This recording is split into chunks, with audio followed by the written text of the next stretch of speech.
Hello, and welcome to Backer Breaks It Down. I would like to discuss with you today inscribed angles. This is how I cut my pizza. This right here is an inscribed angle, angle BQA. Where is the vertex? That's right, the vertex is on the circle. That's what makes it an inscribed angle. It has a vertex on the circle, okay? And the sides are determined by two chords.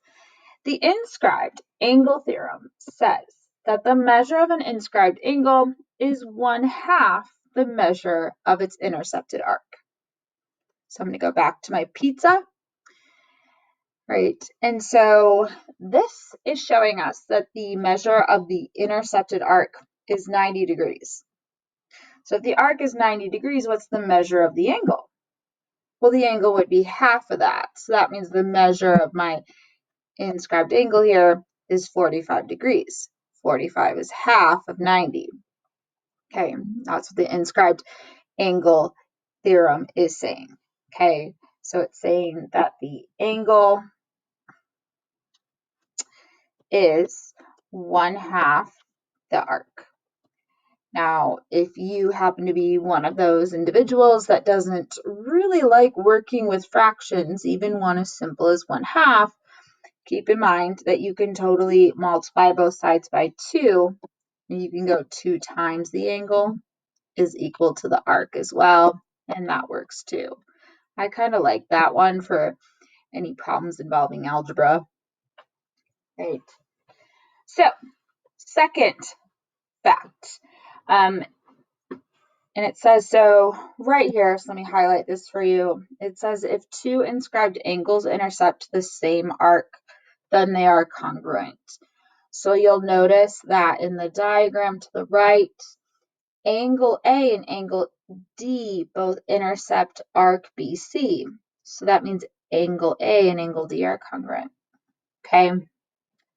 All right. So number 1 says use the inscribed angle theorem to determine the measure of the indicated arc. So I want to find arc NQ here, right? But what do I know? I mean, based on what I've been given, what do I know? So they're indicating that the measure of angle, this angle M, so angle QML is 38 degrees. Now this angle is creating the arc QL. So according to the inscribed angle theorem, the angle is half the arc, right? Which would mean the arc, QL in this case, is equal to 2 times the angle.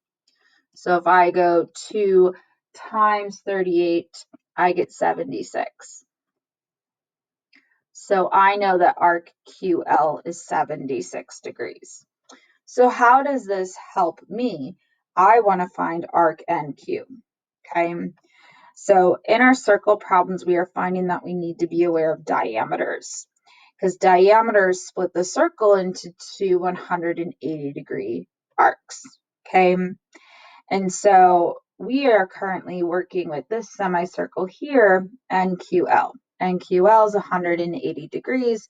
Arc QL is 76, which makes arc NQ 180 minus 76, which is 104 degrees. Okay, so we're using the inscribed angle theorem here to find the measure of arc QL, and we're using the fact that NL is a diameter that's helping us get our final answer. The measure of arc NQ is 104. Okay. So problem number 2, use the inscribed angle theorem to set up and solve an equation to find x. So what do we know? Right, so they're giving me a couple of I know that arc GE is 39x, and I know that arc FE is 56x minus 2, and I know that angle E is 44x minus 2. Well, if I follow the sides of this angle, I notice that they make this arc FG.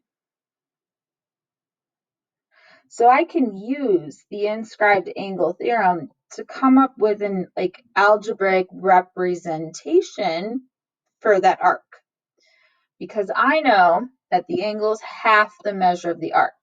So my angle is that 44x minus 2.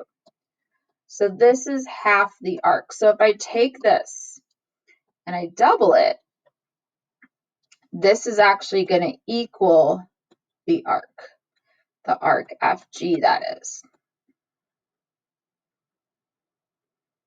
Okay, so I know that arc FG, if I distribute this, is going to be 88x minus 4.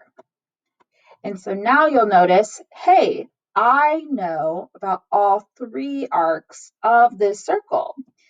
So what that means is if I add all 3 of these arcs together, I'll get the whole circle of 360 degrees. So that's what I got to do.